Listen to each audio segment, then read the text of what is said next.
কখনো কখনো মনে এই ভাবনা আসতেই পারে যে ঈশ্বর আজ পর্যন্ত এত রূপে অবতীর্ণ হয়েছেন, এতবার এই পৃথিবীতে এসেছেন, তারপরেও এই সংসারে কোথাও না কোথাও এই পাপ বসবাস করে।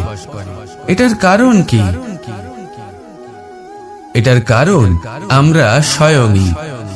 যখন কোনো ব্যক্তি এই পৃথিবীর পথপ্রদর্শন করে, এই সংসারকে উচিত দিশা দেখায়, এই সংসারের মঙ্গল করে, আমরা সেই ব্যক্তিকে মানুষ থেকে ঈশ্বর বানিয়ে ফেলি। সেই ব্যক্তির পতন স্বয়ং আমাদের হাতেই হয়ে যায়, কারণ সেই ব্যক্তি তার শ্বাস প্রশ্বাসের জন্য হয় না। সেই ব্যক্তি হলো সেই ভাবনা যা সে এই সংসারকে প্রদান করেছে। আমরা সেই ব্যক্তির ভাবনাটারই অন্ত করে দিই। এটা উচিত নয়। আমরা ওনাকে প্রভু মেনে নিই। প্রভু মানার পর আমরা ওনার কাছে প্রার্থনা করি, হে প্রভু আমাদের সাহায্য করুন। যদি উনি প্রভুও হন, তাও উনি পৃথিবীতে এসেছেন মনুষ্য রূপে। যা কর্ম করেছেন, যা শক্তি প্রাপ্ত করেছেন, এই দেহ থেকেই প্রাপ্ত করেছেন। আপনাদের এটা বোঝানোর জন্য যে এই কাজ আপনিও করতে পারেন। যারা সৎ আত্মা থাকেন, তাদের জন্য সর্বশ্রেষ্ঠ শ্রদ্ধাঞ্জলি হলো এটাই যে আপনি তাদের পদচিহ্ন অনুসরণ করে চলুন। না ওনাদের স্মরণে থাকুন, না পুষ্পের মালা ওনাদের চরণে রাখুন, বরং তাদের ভাবনাকে অনুসরণ করে সেই ভাবনা নিয়ে এগিয়ে চলুন। এটা না শুধু আপনার জন্য, বরং সমগ্র সংসারের জন্য লাভদায়ক। তাহলে এটাই করুন, আর আমার সাথে ভালোবেসে বলুন, রাধা রাধা। জীবনে সবসময় সেটা হয় না যা আমরা চাই, তেমন ভাবে হয় না যেমন ভাবে আমরা চাই। এবার তাতে আমরা দুঃখ পাই, নিরাশ হয়ে পড়ি, ভাগ্যকে দোষ দিই অথবা অন্য কাউকে বা নিজেকে। কিন্তু সত্যটা কি সেটা আমাদের জানতে হবে। এই সংসার নির্মিত হয়েছে পাহাড় দ্বারা এবং পাথর দ্বারা, তাই প্রত্যেক স্থানে ছোট ছোট ছোট ছোট নুড়ি পাথর তো অবশ্যই থাকবে। এগুলো এড়িয়ে যাওয়া সম্ভব নয়, আর এই কথাটা আমরা সকলে জানি। এবার এইভাবেই আমাদের জীবনে নানান রকমের সমস্যা লেগেই থাকে। এর হাত থেকে কোনোভাবেই নিস্তার পাওয়া সম্ভব নয়। একটা সমস্যা এড়াতে যান, দ্বিতীয় চলে আসবে, দ্বিতীয় সমস্যা এড়াতে যান, তৃতীয় চলে আসবে। কিন্তু সমস্যা জীবনে থাকবেই, আর আপনাকে সাহায্য করার জন্যই থাকবে কোনো না কোনো রূপে। আপনার চারপাশে পাথর আছে, এটা আপনার উপর নির্ভরশীল আপনি কি করবেন, কোন পথে অগ্রসর হবেন এবং কিভাবে অগ্রসর হবেন। এবার দেখুন, এটা তো সবসময় সম্ভব নয় যে আপনার পদতলে ফুলের চাদর থাকবে।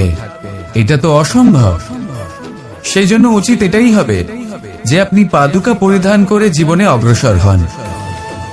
এর সারমর্ম এটাই, যখনই জীবনে সমস্যা আসবে দৃঢ় হয়ে সম্মুখীন হন এবং এটা বোঝার চেষ্টা করুন যে এই সমস্যা জীবনে কেন এলো, কি শিক্ষা দিয়ে গেল। আপনার মধ্যে দোষ অবশ্যই থাকবে, তাকে গুণে পরিবর্তিত করুন। এই জীবন আরো বেশি সহজ সরল হবে এবং প্রসন্ন হয়ে বলবে, রাধা রাধা। এই সংসারে যে ব্যক্তিই হোক না কেন, প্রত্যেক ব্যক্তির জীবনে সমস্যা অবশ্যই আসে। এমন কিছু মানুষ আছেন, যদি তাদেরকে জিজ্ঞেস করেন যে এমনটা ঠিক কেন হলো, তাহলে পুরো দোষটা তারা নিজেদের পরিস্থিতির ওপর ন্যস্ত করেন। যে আমি তো এমন একটা পরিস্থিতিতে ছিলাম, আমি কিভাবে কিছু করতাম, আমার কাছে আর কোনো বিকল্পই ছিল না। চলুন কথা বলা যাক মহাভারত নিয়ে। ভীষ্ম পিতামহ, ওনাকে জিজ্ঞেস করা হলো, আপনি এরকম প্রতিজ্ঞা কেন করলেন? উনি বললেন যে আমি পরিস্থিতির অধীন হয়ে পড়েছিলাম, সেই জন্য। এই প্রশ্নটাই যখন অর্জুনকে করা হলো, তখন অন্য একটি দিক প্রস্ফুটিত হলো। অর্জুন নিজের পরিস্থিতির কারণে জীবনে কখনোই বাধা পড়েননি। তিনি সিদ্ধান্ত নিয়েছিলেন সংঘর্ষ করার, সংসারের নিয়মের বিরুদ্ধাচরণ করার। এই সংসারে আপনি যা কিছুই হয়ে উঠতে পারেন, তার সমগ্র শ্রেয় শুধুমাত্র আপনার পরিস্থিতির ওপর চাপিয়ে দেওয়া যায় না। সেটা নির্বাচনের উপর নির্ভরশীল, যে সেই পরিস্থিতিতে আপনি কি নির্বাচন করেছেন। যদি সেই মুহূর্তে ভীষ্ম পিতামহ স্থিরতার সিদ্ধান্ত নিতেন, বিশ্লেষণ করার সিদ্ধান্ত নিতেন যে কি উচিত কি অনুচিত, কারা ধর্মের পক্ষে কারা ধর্মের বিপক্ষে, যদি শুধুমাত্র অস্ত্র হাতে ধৃতরাষ্ট্র এবং দুর্যোধনের বিরোধিতা করতেন, যদি শুধু এটুকু করতেন, তাহলে মহাভারতের মতো মহাযুদ্ধ কখনোই হতো না। সমস্যা সবার জীবনেই আসে, কঠিন পরিস্থিতিও সকলের জীবনে আসে। সেই ব্যক্তি এগিয়ে যেতে পারেন যিনি শ্রেষ্ঠ নির্বাচন করার ক্ষমতা রাখেন। তাহলে সেটাই করুন, আর আমার সাথে ভালোবেসে বলুন, রাধা রাধা। এই সংসারের প্রত্যেক বস্তুর, প্রত্যেক পরিস্থিতির, প্রত্যেক আবেগের দুটি দিক আছে। এর মধ্যে পার্থক্য করা সম্ভব শুধুমাত্র দৃষ্টিভঙ্গির দ্বারা। যদি কোনো ব্যক্তি পর্বত শিখরে দাঁড়িয়ে থাকেন, তাহলে উনি এটাই দেখতে পাবেন যে এই জলের ধারা সমুদ্রের দিকে বয়ে চলেছে। আরেক ব্যক্তি যিনি সমুদ্রের কাছে দাঁড়িয়ে আছেন, তার এটাই মনে হবে যে এই জলের ধারা সমুদ্রের দিকে আসছে। এখানে বিষয়টা হলো দৃষ্টিভঙ্গি, আর এটাই সময়ের সাথেও হয়ে থাকে। অনেক সময় মানুষ চিন্তিত হয়ে পড়েন, ত্রস্ত হয়ে পড়েন যে তার কাছে হয়তো খুব কম সময় আছে, তাতে তিনি অনেক কিছুই করতে পারবেন না, আর একটু সময় থাকলে খুব ভালো হতো। তিনি এইভাবেও ভাবতে পারেন যে অল্প হলেও সময় বাকি তো রয়েছে, অর্থাৎ যা অবশিষ্ট আছে তাকে সংরক্ষণও করা সম্ভব, তাতে জীবন যাপনও করা সম্ভব। আর এটা নির্ভর করছে আপনার উপর। তাই দৃষ্টিভঙ্গি ইতিবাচক রাখুন, আর আমার সাথে ভালোবেসে বলুন, রাধা রাধা। এই সংসারে আমি একজন কুশল সারথি হিসেবে প্রসিদ্ধ, কিন্তু এমনটা ঠিক কেন? কারণ আমি প্রত্যেকটা মুহূর্তে রথের নিয়ন্ত্রণ নিজের হাতে পূর্ণরূপে রাখি। যেই না রথ পথভ্রষ্ট হয়ে পড়ে, সেই মুহূর্তে তাকে সঠিক পথে নিয়ে আসি। শুধু সেই জন্য সবাই আমাকে কুশল সারথি বলেন।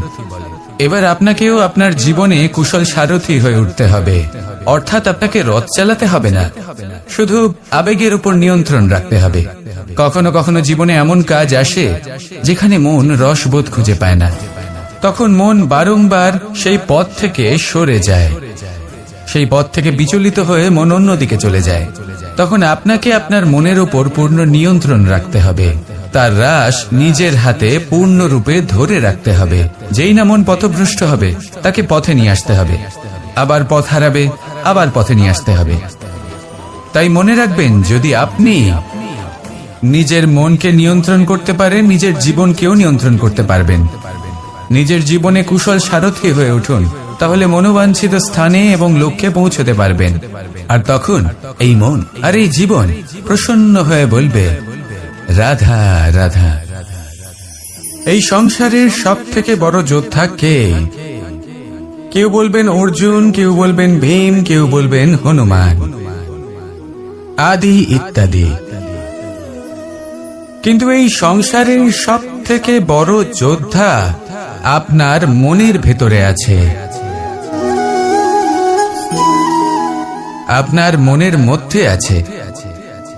সেই ব্যক্তি সব থেকে উঁচুতে পৌঁছতে পারেন যিনি নিজের অন্তরের খামতি বুঝতে পারেন, নিজের দোষ বুঝতে পারেন, তার সাথে লড়াই করেন এবং তার উপর বিজয় লাভ করেন। যে ব্যক্তি এটা শিখতে পারেন, যে ব্যক্তি এটার উপর জয়লাভ করতে পারেন, তিনি হলেন সব থেকে বেশি শক্তিশালী, সব থেকে বেশি বীর এবং সব থেকে বেশি পরাক্রমী ব্যক্তি। আমরা সকলেই সংসারকে পাল্টাতে চাই। তার জন্য প্রথম পদক্ষেপ আপনাকে নিতে হবে, নিজেকে দোষমুক্ত করতে হবে। যদি মানুষ নিজের অন্তরের দোষ বুঝতে পারেন এবং নিজেকে দোষমুক্ত করতে পারেন, তাহলে এই সংসার নিজে থেকেই দোষমুক্ত হয়ে যাবে, তাই না? তাহলে নিজেকে দোষমুক্ত করুন, আর আমার সাথে ভালোবেসে বলুন, রাধা রাধা। আমরা সবাই এই সংসারে সূর্যের মতো হয়ে উঠতে চাই, সূর্যের মতো তেজস্বী, প্রকাশময়, যশস্বী।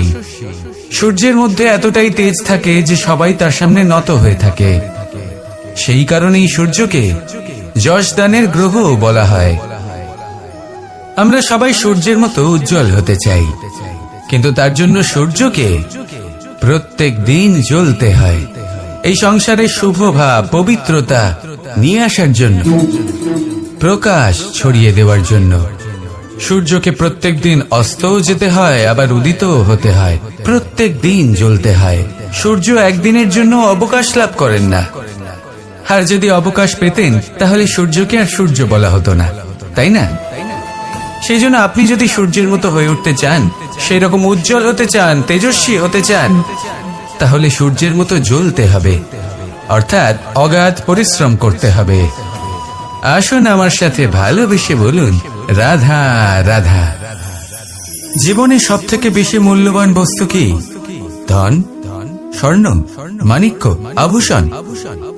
না, এই সব কিছু মিলিয়েও সময়ের এক মুহূর্তের সামনে মলিন হয়ে পড়ে। এক মুহূর্ত যা এক দরিদ্রকে রাজা করতে পারে, যা এক রাজাকেও দরিদ্র করতে পারে। একটি মুহূর্ত যা আপনার আত্মবিশ্বাসকে পর্বতের শিখরে পৌঁছে দিতে পারে, একটি মুহূর্ত যা আপনার অস্তিত্বকে গভীর সাগরে বিলীন করে দিতে পারে।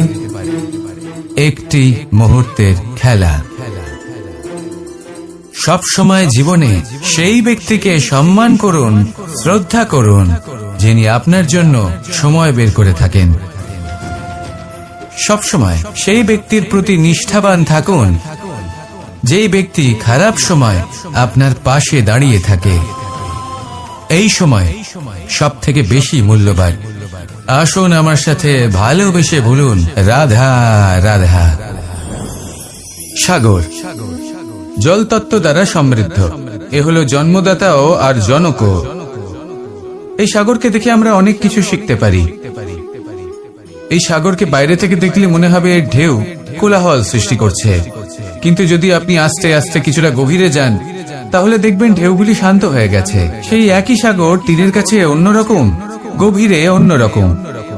এবার সাগরের মাঝে এসে দাঁড়ান আর অনুমান করতে চেষ্টা করুন যে এটা কতটা গভীর, তাহলে দেখবেন এই কাজ অসম্ভব। আপনি সত্য কখনোই জানতে পারবেন না যতক্ষণ না সেই সাগরের তলদেশে পৌঁছচ্ছেন। এবার এই সাগরের মতোই হয় মানুষ। মানুষকে আপনি দূর থেকে বুঝতে পারবেন না, আপনাকে কাছে যেতেই হবে। একই দিনে আপনি পূর্ণরূপে কোনো মানুষকে জানতে পারবেন না, তার সাথে সময় কাটাতে হবে। প্রত্যেক মানুষ হলো আলাদা, ঠিক সাগরের মতো, যার নিজের আকার আছে, নিজস্বতা রয়েছে, গভীরতাও আছে। সেটা বোঝার সময় দিন, নয়তো কখনো কোনো মানুষকে বুঝতেই পারবেন না। আসুন আমার সাথে ভালোবেসে বলুন, রাধা রাধা। নেকড়ে। নেকড়ের বিষয়ে আমরা সকলে জানি। ওরা খুবই নিষ্ঠাবান এবং অত্যন্ত সতর্ক থাকেন, ছোট ছোট মূর্খতা করে বসেন। এনারা হাড় চিবোতে খুব ভালোবাসেন, কিন্তু চিবোতে চিবোতে এদের মাড়ি ছড়ে যায়, সেখান থেকে রক্তপাত হতে থাকে। সেই রক্ত ওনারা পান করেন আর ওনাদের মনে হয় এই রক্ত হাড় থেকেই পাচ্ছেন। ওনারা ভাবেন যে এই হাড় চিবিয়ে আমরা আনন্দ লাভ করছি, কিন্তু আসল সত্য হলো এটাই যে ওনারা নিজেদেরই ক্ষতি করছেন। আমরা মানুষ, আমাদের সাথেও এমনটাই হয়। কখনো কখনো ভুলবশত আমরা এমন কোনো কাজ করি আর আমাদের মনে হয় যে আমরা বাইরে থেকে আনন্দ লাভ করছি, কিন্তু সত্য হলো এটাই যে আমরা শুধুই ক্ষতিগ্রস্ত হচ্ছি। এটা হলো খুব বড় একটা শিক্ষা যা আমাদের শেখা উচিত। তা হলো এটা যে আমাদের বোঝা উচিত যে কখন আমরা লাভবান হচ্ছি আর কখন ক্ষতিটাকেই লাভ বলে মনে করছি। এই শিক্ষা যদি আপনি প্রাপ্ত করতে পারেন তাহলে এই সংসারে আপনার থেকে বেশি প্রসন্ন আর কেউ থাকবেন না। তাহলে আসুন আর আমার সাথে ভালোবেসে বলুন, রাধা রাধা। যজ্ঞের আগুনকে শুভ বলে মনে করা হয় আর সেখানেই চিতার আগুনকে অশুভ মনে করা হয়। এমনটা কেন হয়? এখানে বিষয়টা হলো লক্ষ্য, বিচার এবং সঙ্গের। যখন আমরা যজ্ঞ করি তখন আমাদের লক্ষ্য কি হয়? পরিবেশকে আরো পবিত্র করে তোলা, ইতিবাচক করে তোলা। আমাদের লক্ষ্য শুভ হয়। তারপরে আসে বিচার। এই পরিস্থিতিতে সেই বিচার হলো অগ্নি। স্ফুলিঙ্গ থেকে তীব্র আকার ধারণ করে সমস্ত কাঠকে পুড়িয়ে দেয় এবং সুগন্ধ ছড়িয়ে দেয়। অর্থাৎ যদি আপনার লক্ষ্য শুভ হয় তাহলে তার নিজেই শুভ বিচারধারাকে আমন্ত্রণ জানায়। এই শুভ বিচার তখনই আসবে যখন আপনার সংকল্প শুভ হবে। অন্যদিকে হলো চিতার আগুন। এর লক্ষ্য কি? একটা দেহকে পরধামে পৌঁছে দেওয়া। সবার শেষে সবকিছু আপনার উপরে নির্ভরশীল যে আপনি কোনটা চয়ন করতে চান। আপনার লক্ষ্য যদি শুভ হয় তাহলে আপনার বিচার এবং সঙ্গতি আর তার পরিণাম সবই শুভ হবে। আসুন আর আমার সাথে ভালোবেসে বলুন, রাধা রাধা। সকলে আমাকে জিজ্ঞেস করেন যে কৃষ্ণ, তুমি সবসময় হাসি মুখে কি করে থাকো, এত প্রসন্ন কি করে থাকো তুমি? এই সমগ্র সংসারে চতুর্দিকে সমস্যা রয়েছে, দুঃখ রয়েছে, তাও হাসি মুখে কি করে থাকো? সত্যি কথাই বটে, এই সংসারে চারিদিকেই দুঃখ রয়েছে, প্রত্যেকের জীবনে সমস্যা রয়েছে। কৃষ্ণের জীবনে একটু বেশি সমস্যা রয়েছে, তাও আমি হাসতে থাকি। কেন? কারণ হলো প্রেম। আমার সমস্ত মনোযোগ কেন্দ্রীভূত থাকে সেই প্রেমের প্রতি যা আমি পেয়ে থাকি। যেমন রাধার প্রেম, দ্বারকার প্রেম, দাদার প্রেম, স্ত্রীর প্রেম, পুত্রের প্রেম, মাতা পিতার প্রেম আদি ইত্যাদি। আমার মনোযোগ এই প্রেমের প্রতি কেন্দ্রীভূত থাকে। আর যখনই আমি এই প্রেমের কথা স্মরণ করি, মুখে দুশ্চিন্তা অথবা দুঃখের আবেগ দেখা অসম্ভব ব্যাপার। শুধু এটাই হলো রহস্য কৃষ্ণের হাসি মুখে থাকার, তার হাসির রহস্য। আপনিও জীবনে এটাই করুন। আপনি জীবনে যে ভালোবাসা পেয়েছেন তার প্রতি মনোনিবেশ করুন। ধন্যবাদ জানান সেই প্রেমকে, ধন্যবাদ জানান সেই সকল ছোট ছোট বস্তুকে যা আপনি জীবনে পেয়েছেন। আমি নিশ্চিত রূপে বলতে পারি যে আপনার সমস্ত জীবন বদলে যাবে। সংকল্প করুন যে আপনি এই জীবনে শুধু প্রেম বিতরণ করবেন। এই মন জীবনের প্রত্যেক মুহূর্তে প্রসন্ন থাকবে আর আনন্দ সহকারে বলবে, রাধা রাধা। অশ্বত্থামার মৃত্যু হলো। কেউ জানে না সে মানুষ নাকি হাতি। এই বাক্য কে বলেছিলেন? সাক্ষাৎ ধর্মরাজ যুধিষ্ঠির। সেই যুধিষ্ঠির যিনি নিজের জীবনে কখনো মিথ্যে বলেননি, কিন্তু উনি এমন কিছু নির্বাচন করেছিলেন যার জন্য চিরকাল শুধুই মহারাজ যুধিষ্ঠির হয়ে থেকে গেলেন। কখনো অভিমন্যুর সমান হতে পারলেন না। যখন দ্রুত ক্রীড়ার আমন্ত্রণ এসেছিল তখন মহারাজ যুধিষ্ঠির সেটা অস্বীকার করতেই পারতেন, কিন্তু করলেন না। অহংকারের জন্য সেই আমন্ত্রণ গ্রহণ করলেন উনি, এবং অহংকারের জন্য করা এই নির্বাচন ওনাকে সাধারণ করে রেখে দিল। নিজের গুরু দ্রোণাচার্যকে পরাজিত করার জন্য একটি মিথ্যে কথা বলেছিলেন। অশ্বত্থামা মারা পড়েছে, আর তারপর গ্লানিমাখা কণ্ঠে ধীর স্বরে বলেছিলেন, জানি না সে মানুষ না হাতি, কিন্তু অর্ধসত্য হোক বা সত্য লুকোনো হোক, তা হল মিথ্যের সমান, এবং প্রত্যেকটি কর্মের ফল মানুষ অবশ্যই ভোগ করে। এই নির্বাচনের কারণে যুধিষ্ঠিরকেও নরকবাস করতে হয়েছিল। তাই নিজের কর্ম শ্রেষ্ঠ করে তুলুন, কারণ এটাই সুনিশ্চিত করবে যে আপনি এই সংসার থেকে বিদায় নেওয়ার পরেও জীবিত থাকবেন নাকি নয়। আসুন আমার সাথে ভালোবেসে বলুন, রাধা রাধা। মানুষ ছোট হোক বা বড়, রাজা হোক বা দরিদ্র, সমস্ত মানুষের মধ্যে একটা সামঞ্জস্য থাকে। সমস্ত মানুষের কাছে তার প্রশংসা অত্যন্ত গুরুত্বপূর্ণ। সে খুবই প্রসন্ন হয় যদি আপনি তার প্রশংসা করেন, কিন্তু আপনি যদি তাকে এটা বলেন যে এটা তোমার ভুল ছিল, তোমার কিছু খামতি ছিল, তখন সেটা সে মানতে রাজিই থাকে না। সব মানুষ এটা শুনতে পছন্দ করে যে সে যেটা করেছে সেটাই সর্বোত্তম। এবার আমি আপনাকে একটা কথা বলি, এই হলো নিন্দা, এই হলো প্রশংসা, আর এই হলো সত্য, যা সবার থেকে উচ্চস্থানীয়। সেই জন্য মানুষ আয়না দেখে। আয়না তাকে তার সৌন্দর্য দেখায় না, তাকে দেখায় যা সত্য, যাতে মানুষ আরো সুন্দর হওয়ার চেষ্টা করতে থাকে। তাই আয়না অত্যন্ত গুরুত্বপূর্ণ সত্যকে জানার জন্য। জীবনে নিন্দুকের মাহাত্ম্য প্রশংসকের মাহাত্ম্যের থেকে অনেক বেশি। কেন? কারণ তারা আপনাকে আপনার খামতি দেখায়, আপনার ভুলগুলো বুঝিয়ে দেয়, আপনাকে একটা সুযোগ দেয় নিজেকে শুধরে নিতে, নিজেকে আরো শ্রেষ্ঠ করে তুলতে, যা প্রশংসক করতে পারে না। তাই জীবনে যদি কখনো নিন্দা করা হয়, তাকে ভালোবেসে গ্রহণ করুন, ধন্যাত্মক রূপে গ্রহণ করুন। যদি নিজেকে কোনো শিক্ষা দেওয়া সম্ভব হয় তাহলে অবশ্যই দিন। দেখবেন মন প্রসন্ন হয়ে বলবে, রাধা রাধা। জীবনে কখনো সাফল্য আসে, আবার কখনো অসফলতা, কখনো আশা পাওয়া যায়, কখনো নিরাশা, কখনো জয় লাভ করি, আবার কখনো পরাজয়। এর পেছনের কারণটা জানা অত্যন্ত প্রয়োজনীয়। যদি আমি পরাজয়ের কথা বলি, যখনই আমরা পরাজয় লাভ করি আমরা ভাবতে থাকি যে এমন কেন হলো? আমাদের শত্রু কি বেশি শক্তিশালী ছিল, নাকি আমাদের নীতিতে কোনো খামতি ছিল?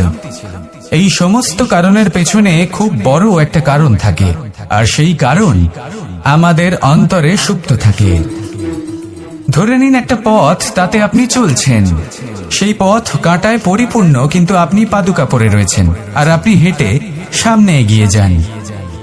এবার এমন একটা পথ এলো যা পুষ্পে ঢাকা, আর আপনি পাদুকা পরে রয়েছেন, কিন্তু আপনার পাদুকাতে একটা পাথর আটকে গেল। তখন দু পা হাঁটাও খুব কঠিন হয়ে পড়ে। এই সংসারের যে কোনো শক্তি আপনাকে পরাস্ত করার পূর্বে আপনি জানেন কি আপনাকে পরাস্ত করতে পারে? আপনার অন্তরের দুর্বলতা, আপনার অন্তরের সেই সুপ্ত শত্রু। আর সেই জন্য ইতিবাচক মনোভাব গুরুত্বপূর্ণ হয়ে পড়ে। ভালো মানুষদের সাথে থাকুন, সৎসঙ্গে থাকুন, বন্ধুত্ব করুন, ভালোবাসুন। এই ভালোবাসা এত শক্তিশালী এক অস্ত্র যাকে ব্রহ্মাস্ত্র পরাস্ত করতে পারে না। এই সমস্যারূপী পাথর কিছুই নয়। আসুন আমার সাথে ভালোবেসে বলুন, রাধা রাধা। মানুষের দুটো রূপ রয়েছে। এক, আমাদের এই মুখ, যা শুধুই চোখে দেখা যায়, আর দ্বিতীয় আমাদের এই মন, যা শুধুমাত্র অন্তরাত্মা দ্বারা দেখা যায়। এবার আমাদের এই মুখ, তা ঈশ্বর সকলকেই আগে থেকেই প্রদান করেছেন, কিন্তু এই মন কেমন হবে তা আমাদের জীবনের অনুভূতি এবং আমাদের জীবনের লক্ষ্য এগুলি সুনিশ্চিত করে। অর্থাৎ নেত্র দিয়ে দেখা যায় আমাদের এই মুখ, তা শুধুই এই কারণে প্রয়োজন যাতে সংসার আমাদের দেখতে পায়, আমাদের চিনতে পারে। কিন্তু যদি এই সংসারে আপনি প্রকৃত অর্থে মান সম্মান লাভ করতে চান, তাহলে নিজের অন্তরাত্মাকে আপনাকে বিকশিত করতেই হবে। দেখুন, কথায় আছে এই যে অসুর, তা শারীরিকভাবে উপস্থিত নয়, তা মনের মধ্যে থাকে। যদি এই মন থেকে অসুরকে বের করে দেওয়া যায়, তাহলে শরীরে তা উপস্থিত থাকবেই না। তাই মনকে শুদ্ধ করুন আর আমার সাথে ভালোবেসে বলুন, রাধা রাধা। মানুষ যখনই একে অপরের সামনে নিজেদের হৃদয়ের ভাবনা প্রকাশ করে, তখন এক অত্যন্ত প্রভাবশালী মাধ্যম তারা ব্যবহার করে, যাকে ভাষা বলা হয়। এবার আমি দেখেছি যে একজন মানুষ অনেকগুলো ভাষাতেই নিপুণ। আমি এটাও দেখেছি যে মানুষ অনেকগুলো ভাষায় কথা বলে, কখনো কখনো অনেক ভাষা মিলিত করে তার প্রয়োগ করে, উচিত প্রকারে তাকে ব্যবহার করে না, না সেটাকে সম্মান করে, আর না ভাষাকে শুদ্ধ রাখে। আর এটা হলো অনুচিত। যদি ভাষাকে শুদ্ধ রাখেন, তাহলে ভাষা আপনার চরিত্রকে শুদ্ধ রাখবে, তা আপনার একাগ্রতা বাড়িয়ে তুলবে। এই প্রত্যেক ধ্বনিকে অনুভব করে যদি আপনি শব্দের উচ্চারণ করেন, ভাষাকে প্রয়োগ করেন, তাহলে আপনিও আনন্দ পাবেন, আর যিনি শুনছেন সেই ব্যক্তির কানেও মধুর শব্দ বাজবে।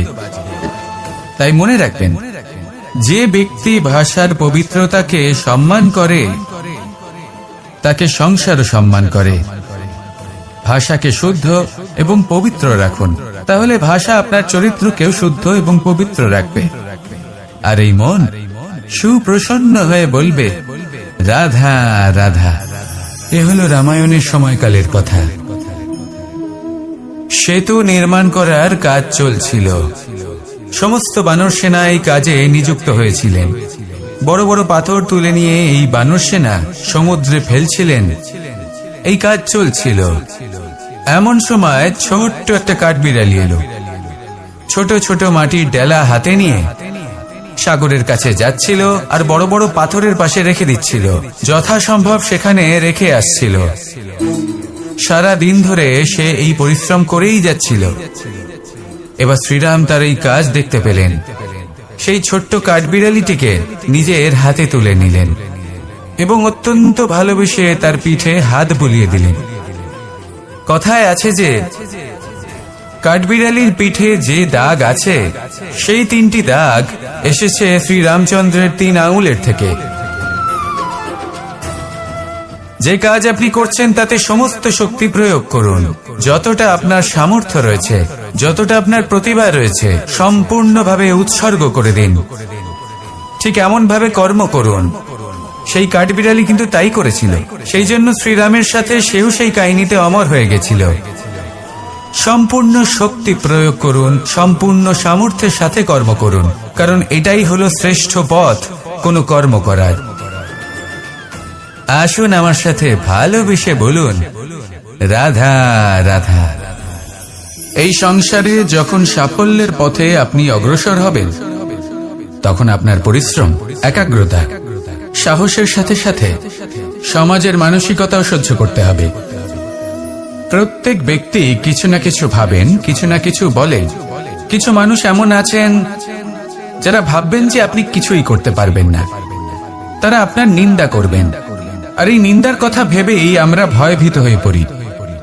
সেই কারণে নিজেদের আশা, নিজেদের বিশ্বাস হারিয়ে ফেলি। এবার যদি সেই নিন্দার ভয়ে আমরা লক্ষ্যচ্যুত হই, তাহলে সেটা অনুচিত। সেই জন্য জীবনে শুধু পরিশ্রম করতে থাকুন, সামনে এগোতে থাকুন। যেই দিন আপনি আপনার লক্ষ্য লাভ করবেন, সেই প্রত্যেক ব্যক্তি যারা নিন্দা করছিলেন তাদের দৃষ্টি আপনা থেকেই পাল্টে যাবে, ঠিক কিনা? এই সংসারকে যা প্রাণ চায় তাই বলতে দিন। যদি আপনি কারোর কথা শুনতে চান, তাহলে নিজের অন্তরের কথা শুনুন। সেটাই আপনাকে উচিত পথে নিয়ে যাবে। সামনে অগ্রসর হতে থাকুন, পরিশ্রম করুন। এমন একটা দিন আসবে যেদিন এই নিন্দুক ব্যক্তিরা আপনার লক্ষ্য প্রাপ্তির উদাহরণ সবাইকে দেবে। আসুন আমার সাথে ভালোবেসে বলুন, রাধা রাধা। মানুষ সুখী জীবন যাপনের প্রতি এতটাই অভ্যস্ত হয়ে পড়ে যে একটা ছোট্ট সমস্যা এলেই সে সবার থেকে সাহায্য চাইতে শুরু করে দেয়। সে সাহায্য লাভও করে এবং সেই সংকট থেকে সে বেরিয়েও আসে। কিন্তু এই সাহায্য কিছু মুহূর্তের, আর কিছু মুহূর্তের হলো এই দুঃখ। এই 2 মুহূর্তের সাহায্যের জন্য আজীবন আপনি তার কাছে ঋণী হয়ে থাকেন। আর মানবিকতার খাতিরে আপনার মনে কৃতজ্ঞতা জেগে ওঠে। আর সেই কৃতজ্ঞতা বোধ হলো যে আপনি কখনো সেই ব্যক্তিকে ছাপিয়ে যেতেই পারবেন না। সেই জন্য জীবনে সবসময় চেষ্টা করবেন নিজেকে প্রস্তুত রাখতে, সেই সব সমস্যার জন্য, সেই সব বাধার জন্য যেগুলো আপনার জীবনে আসতে পারে। ততক্ষণ সাহায্য চাইবেন না যতক্ষণ না অন্য কোনো পথ না থাকছে। সাহায্য চাওয়া অনুচিত নয়, কিন্তু সাহায্য চাইলে এবং সাহায্য পেলে আপনি আজীবন কৃতজ্ঞ এবং ঋণী হয়ে থাকবেন। আর তারপর একদিন আপনি পরিবর্তন দেখতে পাবেন যে কিভাবে আপনি ছোট ছোট সমস্যার জন্য সাহায্য না চেয়ে বড় বড় সমস্যার সম্মুখীন হতে প্রস্তুত হয়ে গেছেন। এটাই হলো সংসারের নীতি। এটাই পালন করুন আর আমার সাথে ভালোবেসে বলুন, রাধা রাধা। এমন অনেক মানুষ আছেন যারা আমাকে ভগবানের পরিভাষা জানতে চান, যে ভগবান আসলে কি, তিনি কেমন। এবার দেখুন, ভগবান হোক বা আপনার স্বপ্ন হোক বা আপনার লক্ষ্য হোক না কেন, সেই লক্ষ্য তখনই পূর্ণ হয়, তখনই তাকে লাভ করা সম্ভব যখন আপনার দৃষ্টিভঙ্গি মঙ্গলময় হয়। যখন আপনি নিজে মনে করবেন যে আমি যেটা পেতে চাইছি তা শুভ। উদাহরণস্বরূপ, কোনো পাখিকে দেখুন, সে গাছের ডালে বসে এবং সেখানেই বিশ্রাম করে, কিন্তু পড়ে না। কেন? কারণ ওর বিশ্বাস যে যে শাখার উপরে ও বসে আছে সেটাই হলো ওর বাসস্থান। যদি আপনি বিশ্বাস করেন তাহলে আপনি পাথরের মধ্যেও ভগবান দর্শন করতে পারবেন। আর যদি বিশ্বাস না থাকে তাহলে যদি ভগবান সামনে দাঁড়িয়েও থাকে তবেও আপনার বিশ্বাস হবে না। তাই বিশ্বাস করতে শিখুন। এই বিশ্বাসের আধারেই আপনি সেই সব কিছু পাবেন যা আপনি পেতে চাইছেন। আসুন আমার সাথে ভালোবেসে বলুন, রাধা রাধা। গুরু, যিনি পথ দেখান, আমাদের জীবনে অত্যন্ত গুরুত্বপূর্ণ, অত্যন্ত আবশ্যক। কিন্তু কিছু মানুষ মনে করেন যে গুরুর কোনো প্রয়োজন নেই, কারণ এই সমগ্র জ্ঞান মানুষের অন্তরেই নিহিত রয়েছে। এবার প্রশ্ন এটাই, যদি সমস্ত জ্ঞান মানুষের অন্তরে নিহিত থাকে তাহলে গুরুর কি প্রয়োজন? আর যারা আজ পর্যন্ত গুরুকে মেনে এসেছেন তারা কি অনুচিত করেছেন? এর উত্তর আমি আপনাকে দেব একটা উদাহরণ দ্বারা। একটা কাঠ যা জ্বলনশীল, জ্বলনের ঊর্জা তার অন্তরে নিহিত রয়েছে, কিন্তু তার জ্বলনের জন্য বাইরে থেকে একটা অনুঘটকের প্রয়োজন হয়। এই অনুঘটকই হলেন আপনার গুরু। উত্তাপ যা একটা কাঠকে জ্বালাতে পারে, সেই উত্তাপ হলো গুরুর প্রচেষ্টা। যদি সেই গুরুই না থাকে, তার প্রচেষ্টাই না থাকে, তাহলে সেই সমস্ত জ্ঞান যা মানুষের অন্তরে নিহিত তা ব্যর্থ হয়ে যাবে। যদি আপনার সাথে আপনার গুরু